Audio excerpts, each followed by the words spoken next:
Are you the type of golfer who continually struggles with their short game day after day, week after week? Well, good news is you've come to the right place, because today we're talking about one simple tip, a tip that I have given hundreds of golfers that immediately improves their short game.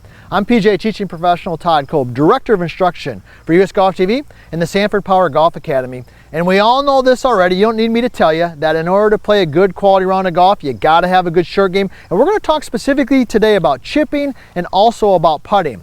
Now, if you haven't already, be sure to subscribe to our channel, and also be sure to leave a comment. If you like what I've said or maybe you disagree, that's okay. I love the back and forth, and I love hearing from you. And a lot of you out there, man, you are providing some good comments and some good feedback that are helping your fellow golfers, so we greatly appreciate you doing that. Now, let's dive right into this. What are we talking about in the short game? Now, the first thing you got to know in the short game is that this is a shot that requires a lot of touch and feel.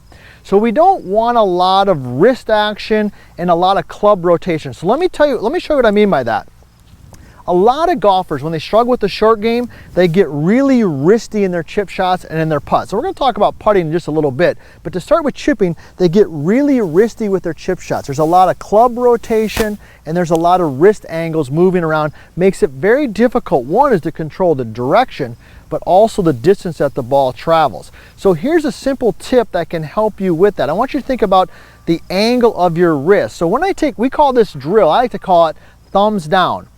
Now, hopefully this drill thumbs down, hopefully you give me a thumbs up on it, because I think it's gonna help you, but we call it thumbs down. So what we're talking about here is when I take my thumbs and I rotate them down, what that does is it limits the ability for me to rotate my wrist in different angles. So let me give you a visual. So when I take my wrist and I rotate them down like this, okay, I can rotate that club, as you can see there, but notice it does not travel very far, and the rotation in the face is not a lot.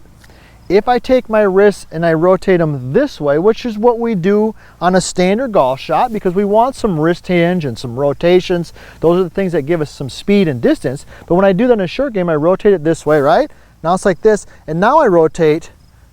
Notice how far that club travels, and also notice the face, and it rotates. So I can do the same thing with my putter. So when I grab my putter, right, if I rotate my thumbs down, okay, I can rotate the face and stuff, but it doesn't travel very far, and there's not a ton of rotation. I grip it like this, it's rotating and moving all over the place, all right? So that is the tip. So let's talk about what that's gonna look like. So in chipping, when you're set in there, when you get set up, I want you to take your thumbs and just rotate them and point them down.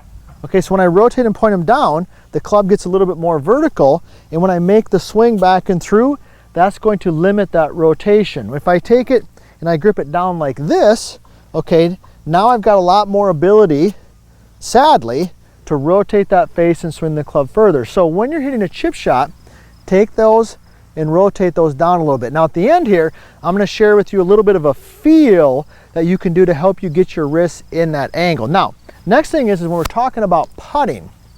All right, when it talks about putting, this is where we want the least amount of rotation. And we've done a ton of great videos on putting already.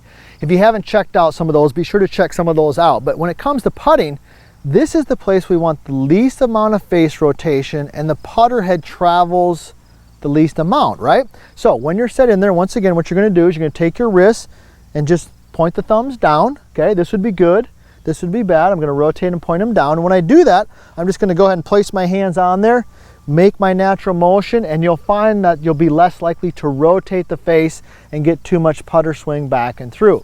So how are we going to take this and actually apply it next time we head to the golf course? Well, here's what I want you to think about. When you're placing your hands on that club, whether it be a putter or the wedge, I want you to feel like the club works more up into the lifeline up here of the hand. So when I rotate my thumbs down, that's the tip, rotate the thumbs down, the grip of the club, okay, the end of the club will work more up into the lifeline versus down here towards the fingers. This is great when we're hitting a full shot. We want it up here when we're hitting a chip shot or when we're hitting a putt around the green. So this is what we call thumbs down. I hope you like it, and I hope you give me a thumbs up on this video.